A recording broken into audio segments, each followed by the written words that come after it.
Bethea-Jones, and I am here today for another episode of Real Talk with Real People. And I have a guest today, and my guest is named Jonathan Travis. Hello, Jonathan. Hello. How you doing? I'm doing okay. How are you? Can't complain. Good. I'm really happy that you decided that you wanted to come and talk to me. I'm honored that you actually asked me to be a guest. Well, I want to have a lot of guests, and I like to have a lot of interesting guests. So we're going to talk about a lot of things. That's good. So why don't you tell me about yourself? Jonathan Travis. I currently work for DCPNP. Been doing that for approximately 15 years. Graduate of Morehouse College, proud graduate of Morehouse College, historically black college, all male. I also am an actor. I now am a playwright / director. So I'm just trying. That's my main hobby. That takes me away from the real world, everything that's going on. It relaxes me. It releases my stress. So that's my baby, I guess you could say, in a way. Yeah. Acting. That's good. And I like how you said that takes you away from the real world, because I'm looking at your resume here, and plus you said that you've been basically working at the Division of Child Protection for like 15 years. Now that must be some heavy work. It is heavy work. You see a lot, you experience a lot. Unfortunately, sometimes when you see something that's so bad over and over again, you become numb to it. So other people, when they hear my stories, they be like, I don't know how you do this every day. But unfortunately, like after a while, I don't want to say numb in a negative way, but unfortunately it becomes like normal. Unfortunately, and you, with a job like that, you definitely need something to relax you, to take your stress away, to take your mind off of what's going on there, to re-energize, refresh yourself. Yeah. You said normal though. It's kind of hard to say normal when it comes to stuff like that, right? Yeah. And especially, and I don't mean to cut you off, but with everything that's happening in the world right now, with I don't really want to mention his name, but with our current situation with children being detained and held and separated from their parents, right. How does that make you feel? I mean, seeing that every single day in your job. It's funny that you bring that up in that context, because when they first started talking about placing children in what they call them, cages, quote unquote cages, the first thing that popped into my head was that I know, based off experience, when I was in grad school, I wrote my grad school paper to graduate on the analysis of child protective services in black families. And in me writing that paper, I learned so much about child protective service, basically the other side. Mm-hmm. Work at my job, the trainings I have, they're going to teach you what they want to teach you. You're going to learn what they teach you. The policies is based off of what they feel is best for their families. But when I did my paper, it's a 30-page paper I did, you learn statistics, you learn policy, you learn so many other things on a federal level, national level, that you wouldn't learn at these trainings that they're giving at my job. Not to say that what they're teaching at my job, they change are negative. It's just that there's so much other information out there that I wasn't aware of till I did this paper. And one of the first things you learn, whether or not you do research or you just go to trainings in this job, is that when you remove children from their families, there's going to be psychological damage. Of course. There's going to be physical abuse from other children who are going through similar situations, not know how to deal with it, not know how to cope with what's going on in their life. And unfortunately, you're going to have children sometimes in placements that's sexually abused. I'm just telling you factual information. So when they said that these children were going to be separated from their parents, I automatically knew what was coming. Right. There's nothing, and when I said normal before about what I see, I don't mean that it is normal, but sometimes when, like, anything you see over and over every day, you see it 5 days a week, 8 to 10 hours a day. It's not normal, but it's almost like this is what happens. This is what I do. I've seen this already. So not to say it's normal, but unfortunately 9 to 5, it kind of becomes your life. And to go back to what I was saying, I already knew what was going to happen with these children being separated from their parents. I mean, just common sense. If you don't have any experience with child protective services, and you're a parent, and somebody takes your child away from you, you already know that you're not going to eat like you eat. You're not going to function like you function. You're not going to be able to do your day-to-day routine. Right. So to think that these children, not only coming from another country, they're already going through trauma in their own country where they're from, and their parents are fleeing to get away from the gang violence and everything else occurring, the poverty, and the route they have to take to come here. Sometimes they do come without parents. Sometimes they have the coyotes, who are people that the parents pay lots of money to get the children to the U.S. How do you think nothing is going to happen to these children that's going to make their situation worse than what it already is? Right. What do you think about the policy, though? Oh, I'm definitely not. You mean as far as the children being separated from their parents? As far as what's been happening lately with all of it. I'm definitely not in agreement with any of it. No, I'm not in agreement with any of it.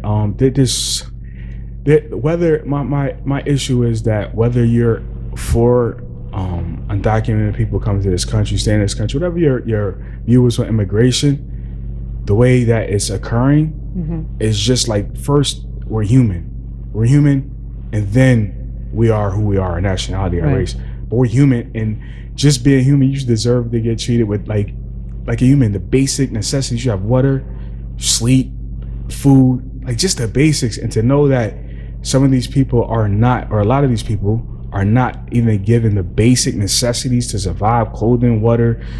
I saw a couple weeks ago on the news that they were trying to justify why they don't need soap and toothbrushes. I mean, we're human at the end of the day. Right. There's nothing I don't think anybody in the world could do. I don't say that, but there's just not too many things people could do that you would just take away their basic necessities in order to survive. Right. Especially since they didn't do anything except try to have a better life. Right. And these are children, so they didn't have a decision. Right. And a lot of people, I think, forget that these are children that are going with their parents. So it's not like you're 7 years old, 8 years old, you're going with your parents. It's not like you can say to your parents, no, I want to stay here, I don't want to go.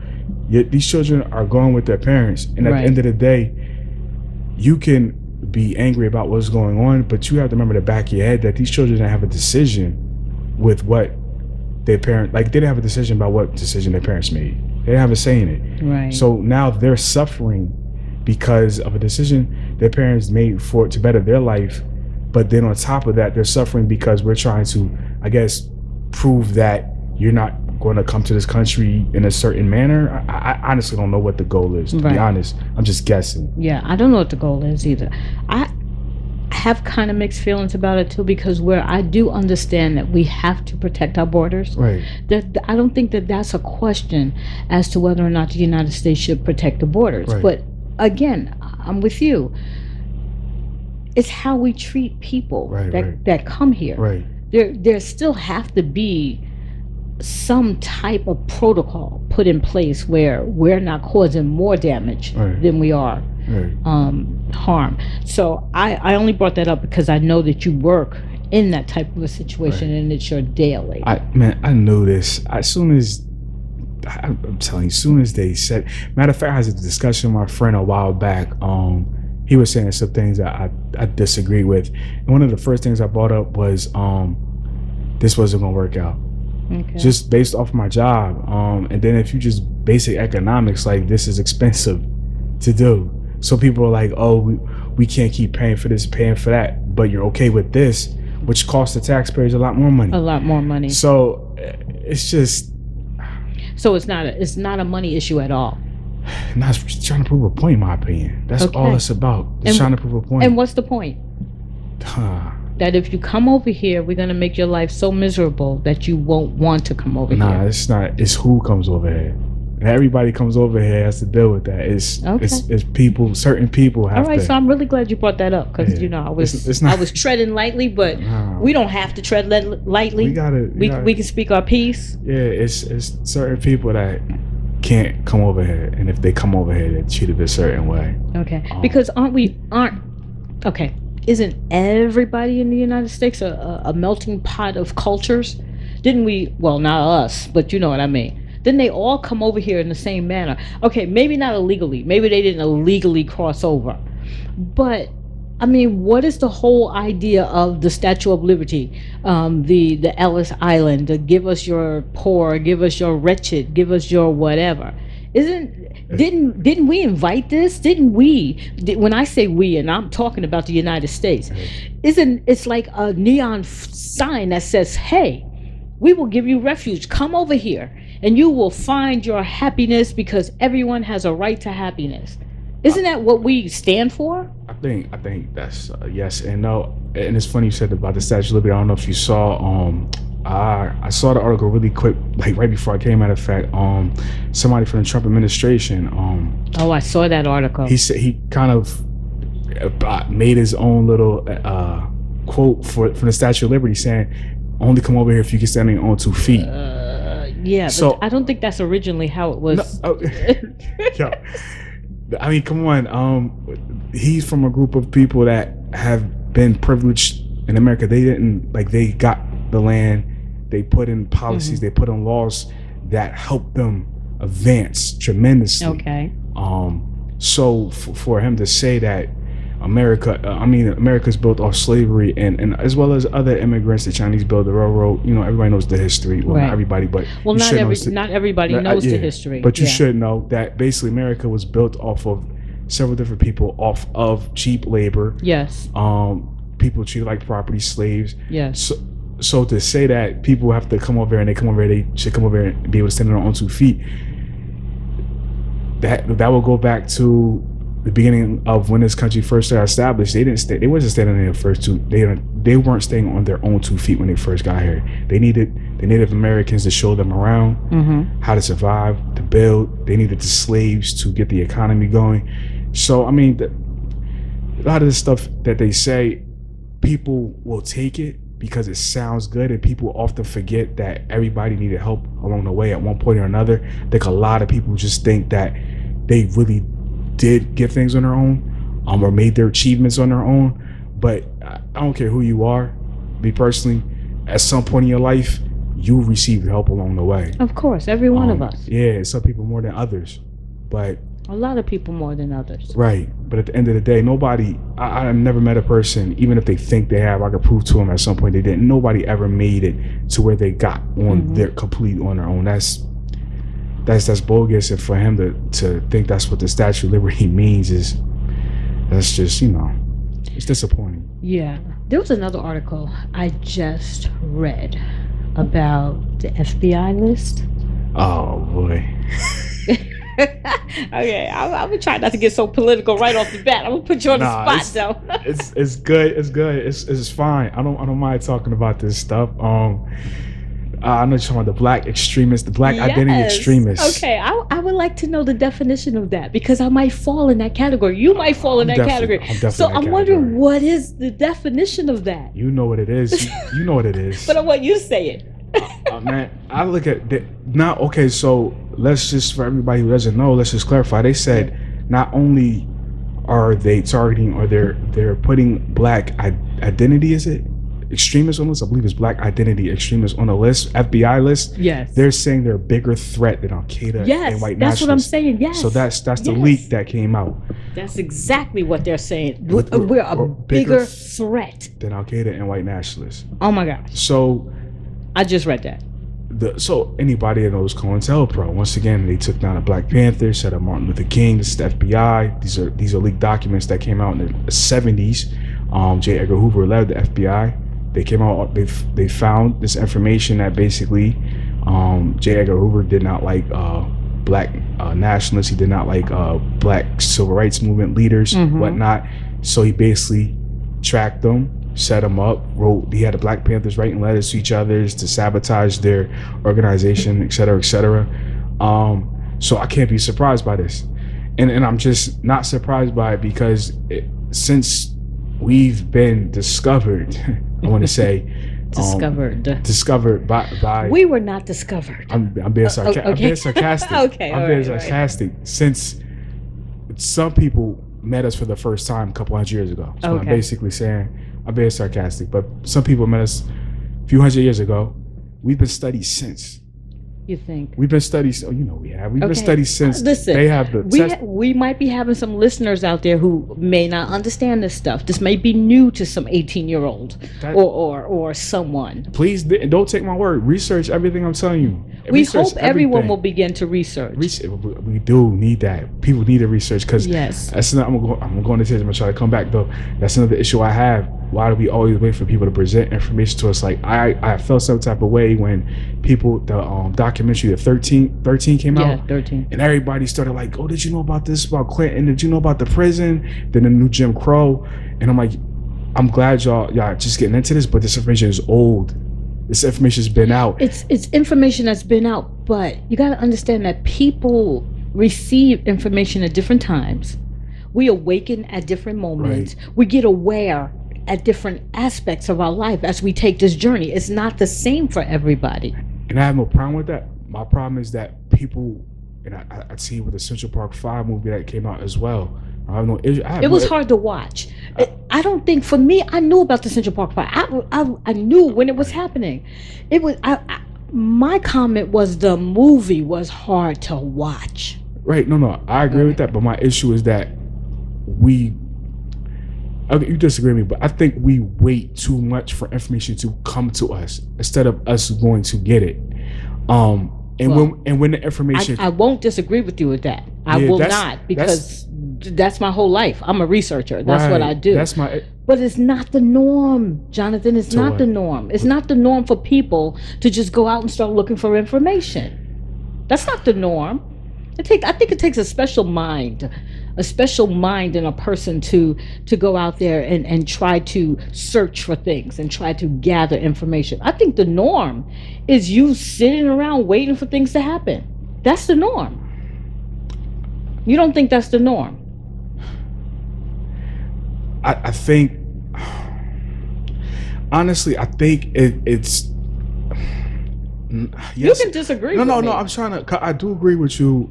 But at the same time, it's the part I disagree about. I'm trying to find out how to word it. So I especially think that if you're educated, for example, right? If you're educated and you have a clue about some of what's going on, you know, something about the economy doesn't make sense. Something about how is it that 50% of presidents are black? Don't quote me on a number. Something. I'm just throwing stuff out there. No, I know. Make an example. Right. And you just leave it at that. At what point do you go out and say, I need to find out more about this, or something doesn't make sense? So that's the part where I would say, like, I can't wait for somebody to bring that to me. Like I'm not I never studied economics. I don't know much about like the world economy, but because this has become after the Great Depression, I became very curious about the economy. So I actually started reading books about the economy. I started watching documentaries about the economy, because people will start telling you stuff like, people on welfare, people who are poor and on welfare, they make it spend all this tax money. But then I come to find out that corporate America actually gets more tax money, more government benefits than poor people combined. Yeah. So that's just an example of, like, at some point, where do we take the responsibility of trying to find out information? Because one of the issues I have is that the media is always going to tell you what they want you to know. Of course. So when do we break out? Of that? When do we say, I need to find out for myself? I would love to know the answer to that. Right. I do not know. Right. But I do know that I've encountered more people who are not interested in doing the research than I have with people who are like you or like myself, who there ain't no way in the world I'm going to take anybody's word for anything. Right. I am always researching. But then let me ask you, so when those people, I can't get it. I don't understand at what point when you can do better, you do better. Because at my point, because you're just going to keep waiting for people to tell you stuff. And I just have an issue, like, especially black people, like, we can't just keep waiting for people to give us information, because they're going to tell you what they want to tell you. Exactly. But don't you think there's some kind of programming done there too? I mean, I was getting ready to say, I mean, this is not just something that, we just got to, I think it's been deliberate. There's a deliberate program. You remember there was a time when black people couldn't even read. It was against the law for you to read. Now, we had our few We had our few, obviously, who defied the law so that they can get this information, but it wasn't the norm, Jonathan. You know that, Right, right, and they were scared to death. right. No, I understand what you're saying. I completely understand. So we what got you're to saying. break that program. But if the question is how long is it going to take for the program to be broken, that's a legitimate question. I like to know how long does this take, because I remember when I first read the what was it, the Willie Lynch letters. Right, right, Oh right. my The Willie- God, that was like mind blowing to me. But It's very accurate. Still true today. okay, Still true today. okay. So how do we break that? Because anything that you talk about, whether it's religion, whether it's science, or whether it's physics, or whether it doesn't matter what it is, there has to be a transformation. There has to be a transformation in your mind. You have to be able to think differently. I definitely it's definitely psychological. It's definitely you're right. I guess like my expectations are higher for people, black people, and I'm gonna throw Hispanic people in there too. They're oppressed, marginalized, people of color. A lot of them went through the same thing, slaves, just in different countries. We'll say black and brown people. Right. Colorism and all that. Yes. I had to point that out because sometimes they have a disconnect. But that's a whole nother story. But I definitely recommend my favorite book of all time is The Miseducation of the Negro. Okay. By Carter G. Woodson, founder of Black History Week, turned into a month. So just in case everybody know, they didn't give us the shortest month of the year. But anyhow, he talks about that in a lot in his book, about how he doesn't use the word really psychological, but how we are trained to just go a certain way. It's been a while. I don't want to. He says something like, well, I've read the book and I can't quote a single thing. So I just want to. It's a part where he says like, as far as the, like Negro being programmed to train, that if you have us so programmed to train, I'm paraphrasing, that if you tell us to go out the back door and there isn't a back door, we will make a back door just to go out of it. I'm paraphrasing, but it's and basically he's saying that once you have a black person so programmed to believe and do certain things, we'll do it even if we have to create it ourselves to do it. And you're right, we have to get out of that. Right, but the question is how do we change that programming? Because you're not the only person that I've had this conversation with. Now I have this conversation with a lot of people, but not enough people. Honestly, I think the blueprint has already been given to us by these guys earlier, and women too earlier. I mean that by guys and because I would say guys and girls, but I want to say that, but guys and women earlier. Ida B. Wells, Booker T, right, yes. Carter G, they all studied this, they all lived it, and I think they gave us the blueprint. I think we just never picked it up and followed it, or we're trying to recreate something that doesn't really necessarily sometimes need to be recreated. I think the answer's right there. We just don't apply it, and it's not exposed. And I think we have to. But at the same time, then there's just black people that just don't want to believe certain information. It's complicated, like you said, program. It's very complicated. But I think more exposure is needed.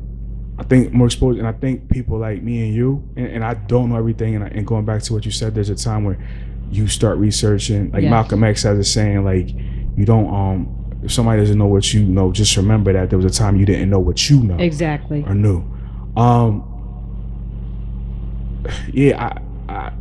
it's tiresome. It's tiresome. Like me, sometimes, like But you can't get tired. No, you can't get tired, but you do get tired.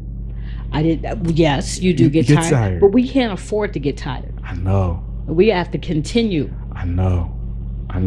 We can't do it. I know, but there's no such thing as too tired. Yeah, we don't have that option. And I know sometimes you feel like you're beating your head against the wall, because sometimes I feel like I'm beating my head against the wall. Right. I said many times I give up on my people. Okay, but you know what? And I've been there. And I come back. And then you have to you take a little break, and then you get back on that horse, because you can't stop. None of us can stop. Right. We have to continue. Right. We have to continue because somebody fought for us. Right. And they fought. Exactly. Maybe literally some of them fought. Exactly. Fought and died. Right. So I know that you're very political.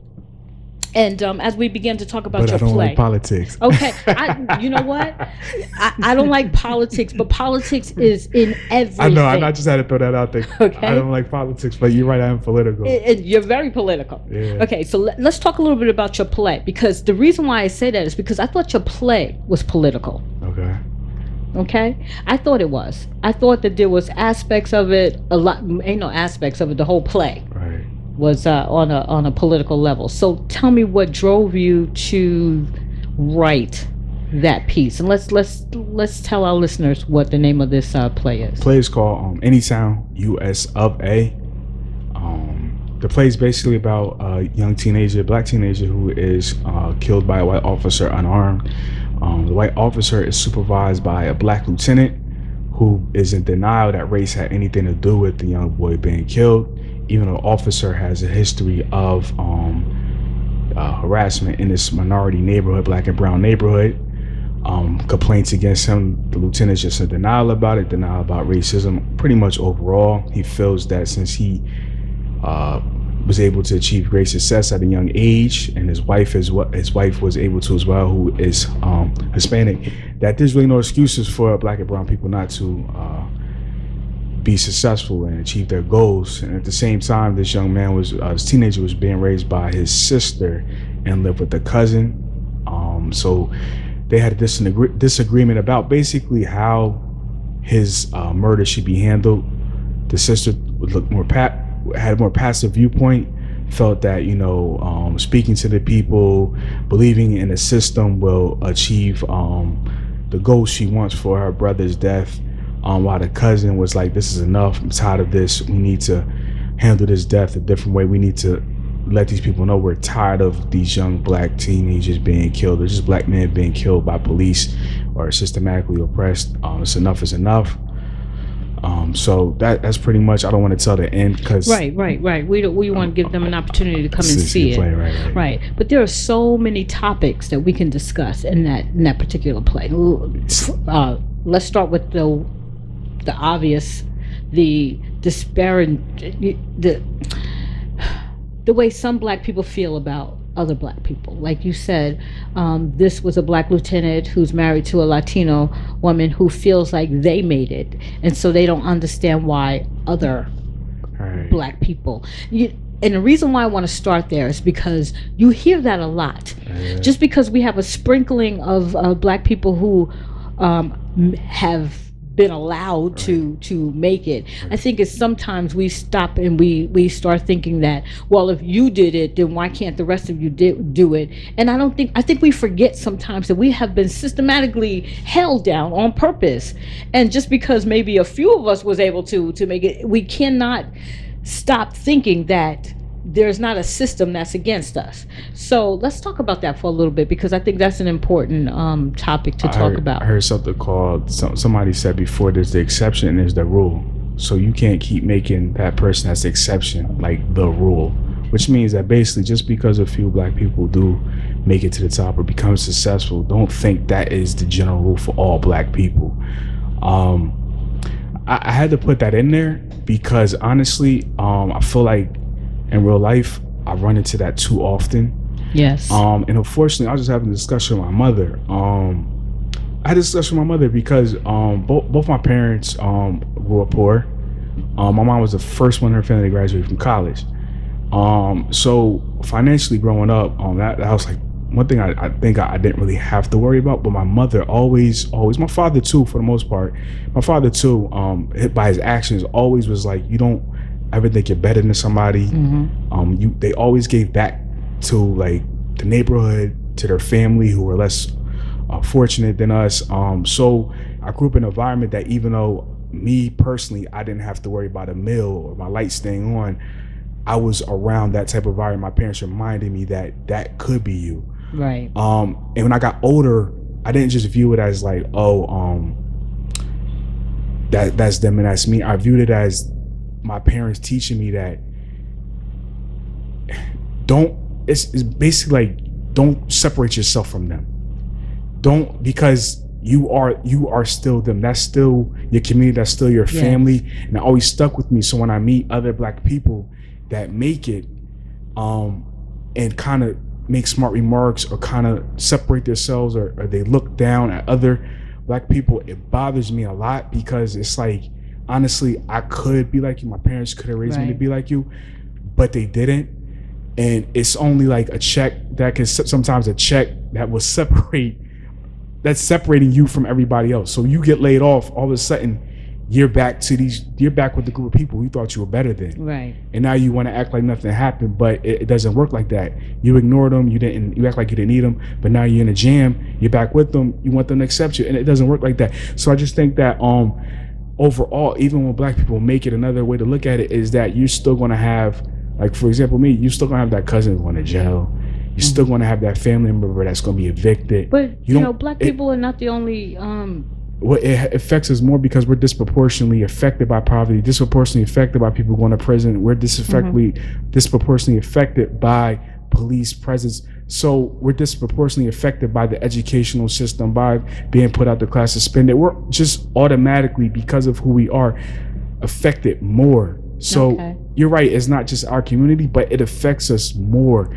So we can't ignore everyone else, because it could come back to us. Because just like I don't have the option of, like, I have the option of being like, I'm a black guy with a college degree who works for the state, and so I don't really have to worry about the police bothering me, because if they pull me over, I could just say, hey, I don't have anything, I don't have any drugs, I don't have any guns, and my license is good, I'll be on my way as soon as you just give me this ticket, or don't give me the ticket. But at the end of the day, I don't have that option, because I know in the back of my head, he doesn't look at me. He doesn't know nothing about me. He looks at me as a black man that he doesn't know nothing about, and that I'm just as big as a threat as any other criminal, regardless of their race. Exactly. So I don't have that option of separating myself. And a lot of people think they do. I watched a documentary or news. I think this was right around the time of Trayvon Martin. This black guy said he doesn't allow his sons to wear hoodies. They have to wear pants all the time. Middle class black family. He felt if his children dressed a certain way or looked a certain way, they won't have to deal with racism. They won't have to worry about police bothering them. But do you think that was true once upon a time? When I say once upon a time, I mean, like, wasn't there a time when, yes, that might have been true? Martin Luther King was killed in his suit. Malcolm X was killed in his suit. Black men were lynched in their suit. Black women raped in their dresses. So no, that's the answer is no. There's somebody, because people say that, and I just be like, well, how do I dress? Like, I don't understand that question. Like, what is the look for me to pass? I don't know. Well, I'm gonna tell you something. A quick story. Yeah. I had someone, a white woman, I won't call her a girl, tell me that when she would see black women walking down the street on the same side as her, she would cross the street. Right. But she said to me that, but you are different. If I saw you, I wouldn't cross the street. You'd accept the neighborhood. I really, and I kind of did the double take look, like I needed to understand what you meant by that. Because they think that's a compliment. How was that a compliment? Because this is how a lot of black people measure themselves in success. Just to go back to the question a little bit, we measure our success based off of how we're accepted by mainstream society, by the masses. If we move to a certain neighborhood, oh, you doing better than so and so, or you made it. Versus, I live in this neighborhood, I'm making the same amount of money as you, I choose to live here, but you not going to look at me as successful because I didn't move to that neighborhood. So she looks at you differently because she finds you more acceptable. Because so I'm a safe black woman. Yeah. Because she knows you. But if she didn't know you, she know me. If she didn't know you, she probably would still cross the street. Exactly. And that's, you know what though, and honestly, you brought that up. I know we're kind of skipping, but we go back to. No, we're gonna go back to where we're going back to. But honestly, like, I just want people to know. Like, I don't know who's listening, but that's like mentally damaging to black people. Like today, and it becomes sometimes it comes to a point where you don't know if like you're paranoid or not. Like today, for example, and it's like I deal with this on a regular as a black man. I'm walking to the parking lot. I work at Patterson. I'm walking from my building. I'm dressed I'm gonna tell you what I'm wearing right now. Just to get, I got a button-up linen shirt, khaki pants, and shoes, bald headed. I'm walking out of the building to the parking garage. It's about 100 feet between those two buildings, or the parking garage and the building. Another woman, Caucasian, is walking towards the entrance of the garage, same direction, but coming from a different angle. She's coming from a different building. She looks at me, stops, walks a little bit in the opposite direction, stops. So I'm like, all right. Then she looks at me like she's coming back towards the garage. I'm still walking, regular pace. Then she looks at me like she's coming back towards the garage. Then she looks at me, stops, turns around again. Automatically, I'm thinking, she doesn't want to walk in the parking garage while I'm walking while in the parking. You're in the parking garage. Mind you, so I'm supposed to be an acceptable Negro. I'm coming from work at a building. I got a button-up shirt on, got pants on. I'm walking to the garage just like you walk to the garage. But I'm not seen. I'm seen as a black man. Right. I'm not seen as somebody that just left work that's probably making more money than her. I'm seen as that black man that's probably going to rob her. Right. And could I be wrong about my assumption of why she was pacing back and forth? I could be, but based off of experience, yes, I'm not wrong. Now psychologically, you're thinking, okay, this is, and I'm the same way. It could be innocence. It's like they say when you go in the store and they ask you if you need help. Sometimes black it's people. Like, why you asking me that? Right. And it because I'm black. Right. And it could be innocent. They could just really be trying to help you. But because you've been followed in a store before, or because you haven't been treated like you may have a certain amount of money, now you don't know what to think. You're messed up in the head. You're like, are they actually trying to help me, or are they just trying to see what I'm doing in the store, trying to fish for what I'm doing in the store?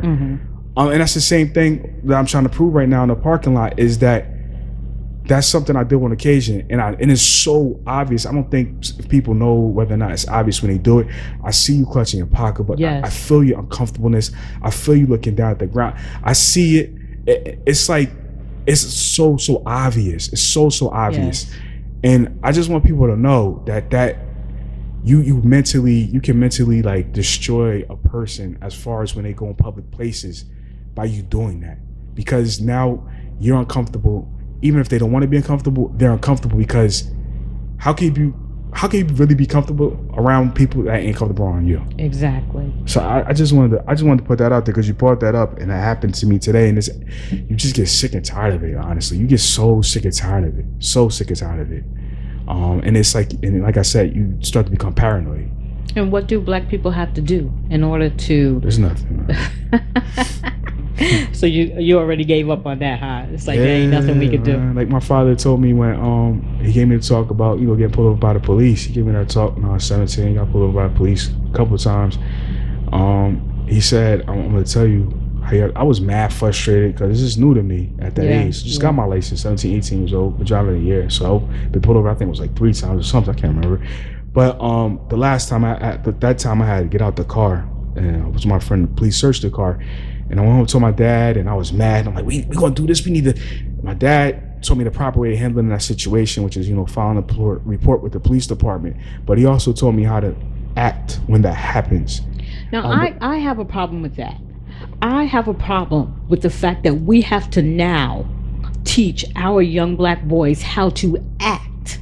Not if they get pulled over by a police officer, but when they get pulled over by a police officer. I think that's ridiculous. And that has become the norm in our neighborhood. And I'm not really not really happy with it being the norm. Anyway, I'm not happy, but to finish what my dad said, in relating to what you're saying, he's saying, and that's never going to stop. 17 years old, he told me it's never going to stop. He said, I just got pulled over the other night. So it's never going to stop. And we're supposed, and it's okay. We're going to accept that. It's never going to stop. And it kind of relates to what I said before, it becomes normal. It's not normal, but it becomes should we be normal. Making it normal? I don't make it normal. But my question is not, should you be making it normal? Should we, as a people, accept that this is normal? I know I'm only 58 years old, and therefore that I've missed that whole, 60s, and I was born in 1961, but obviously I missed that whole era in which black people were treated so horrifically with the dogs and the water holes and you know all that this stuff. But I mean, in the beginning, I think I was okay with just, this is status quo. But like you said, education, my research, and me literally just transform in my own mind. I can't accept this anymore. This is not normal. And I can't take this as being normal. And I know if I'm not careful, I'm going to find myself in trouble. I get that. But I just can't, I feel like we need to be doing a little bit more, saying a little bit more, demanding a little bit more. And I know that when I talk like that, it puts us in a position where, okay, that list we was talking about earlier, gonna land us right on it. Right. But my question is, but I feel like that this is not normal. It's not. It's normal to Black America. It's not normal, but it's normal to Black America. Like I don't know how it's not normal. Like I don't like when I talk to people of other races. I tell them like me and my friends, we and relatives, older relatives, just other Black men. We have that conversation about police. I said it's crazy how sometimes we can name the neighborhoods automatic. Like we know the neighborhood's not to drive through, or we know the neighborhoods if we drive through, what's going to happen. We know what to do. We know we could be in a car together and know that this police officer is about. It's just crazy to know that it's automatic for us. But some people can't comprehend that. They think like because we getting it ain't normal. Right. That's right. They think it's we getting together and like we like the cop this, the cop that. No, it's this is our life. And even though we can live in different neighborhoods, we might not know each other at one point of our life, but know each other later on. We all have that common experience. And it unfortunately it is I know what you're saying. You don't like the word normal, and I don't know. I'm using the right. That's the only word we can use. The only word we can use is normal because it's been your everyday, all your life. The 58 years, even before I even knew this was happening, right. It was happening. It wasn't until I started to notice when I was probably more like 18 or 19. Started something, something's a little strange. I'm being treated a little differently. Right. But then I started thinking back when I was in school. When I was in elementary school, and then I started remembering how I was treated differently. Right. I started remembering how, okay, it was all I knew then, right. And it was normal, right. Until you start realizing that it ain't normal. To everybody else, that don't exist. Right, and then you start looking back at all the many times you were treated differently. Right. All the many times because of your color. Right. That's when you get the most frustrated, like that example I gave today. Like, I was perfectly fine. Probably didn't know I was Black today happened. You know what I'm saying? Like, oh, you didn't know you was that type of Black man. No, I ain't gonna forget that. Where they put I'm a regular Black man. They ain't separating me from nobody else. But I mean, like, I know I'm Black every day. But I mean, like, then there's that incident happens that you're like, oh yeah, I'm Black. Oh yeah, like, I forgot I was Black. Like Black. Mm-hmm, yeah. Mm-hmm. Now in the play, the young boy, what was his name again? Jameer, right. So Jameer was shot. Right. And he wasn't even doing anything. He was literally doing what he was supposed to do. Right. What's the stereotype with young Black boys? Because he was, in the play, he was coming home from detention. He had a bad day. Yes, he had a bad day. Right. But what is the stereotype? Young boys automatically perceived as being troublemakers or a threat, because it happens. And did you? I think that part of that character was me. Okay, that's what I was going to ask you. And my friends, because like I said, as a teenager, you go through that. Yeah. So, I mean, to me that was like simple. And any Black male that acknowledges racism or discrimination, if you deny, you probably can't relate. But if you acknowledge it exists, any Black boy by the age of 18, at least by the age of 18, is going to relate to that character. So I had to make him angry that day, because you know what? Sometimes we are angry, but we don't have the opportunity to be angry and view it as just being angry. When we're angry, we're a threat. We're gonna fight. We're the worst people in the world. We're beasts. We're everything. So we as a people can't show anger. We can't show ever. We can't ever show anger. We can't. Because it's going to be emotion, it's going to be misconstrued. Right. We can't show emotion. We can't yell. We can't. If passion is looked at as something else. So, I threw in there him having a bad day, because we're not allowed to have those. if he was calm, maybe the situation would have been different. But you know what? I want him to have a bad day, because sometimes we do have bad days. We could be a good person with a bad day, but we don't have that option without consequences. All right. So you're listening to Real Talk with Real People. I am your host, Dr. Karoline Bethea-Jones, and my special guest today is Jonathan Travis, and we're talking about his latest play. So right. I love your characters. I loved every single one of your characters. Thank you. Appreciate it. And so did you model them after somebody you knew? No. Each of the characters? No, honestly, I just felt like I picked, because this is a complex, my plays, I feel like dealing with complex issues. So I felt like I had to take a black person, I had an Hispanic woman in there. I felt like a black person, like, who's militant, because there's militant black people. A black person who believes that racism exists, struggling the best way to deal with it, but is passive about it, more or less. The person that's in denial, the black person in denial about racism, the light-skinned Hispanic woman who's struggling with colorism, the teenage black boy that is trying to find himself, but is considered a threat, even though they could be a good kid. Based off the naked eye, they're a threat though. But if you got to know that child, he was an honor roll student. Then I had to throw in the complex issues we deal with systematically, as far as the parents not being in a home. I didn't want to stereotype too much, but I had to acknowledge that in America we have an issue right now where millions of black people are locked up for crimes that, I shouldn't say millions, that's not right, but thousands of black people are locked up for crimes that are non-violent, and they're doing a long time for that. So I had to throw that in there. Can't ignore that. And then mental health issue is something that is finally, I think, being acknowledged more in the black community, but still not getting the right attention. So I had to throw that in there too. So I felt like I had to throw a little bit of all type of people from Black America and Latin America in that play, because I wanted people to see how complex it really is for us. Now, why do you think mental issues in the black community is not being addressed?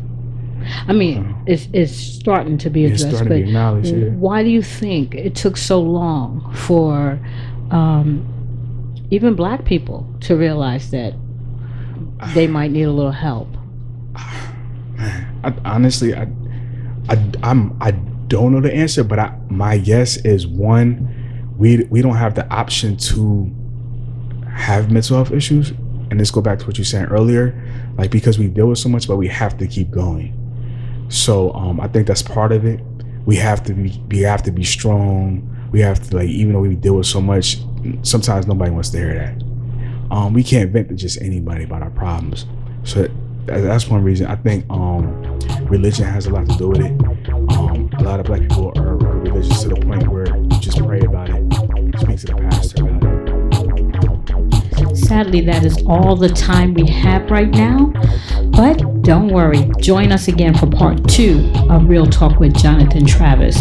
I am your host, Dr. Karoline Bethea-Jones, and I will see you next time on Real Talk with Real People.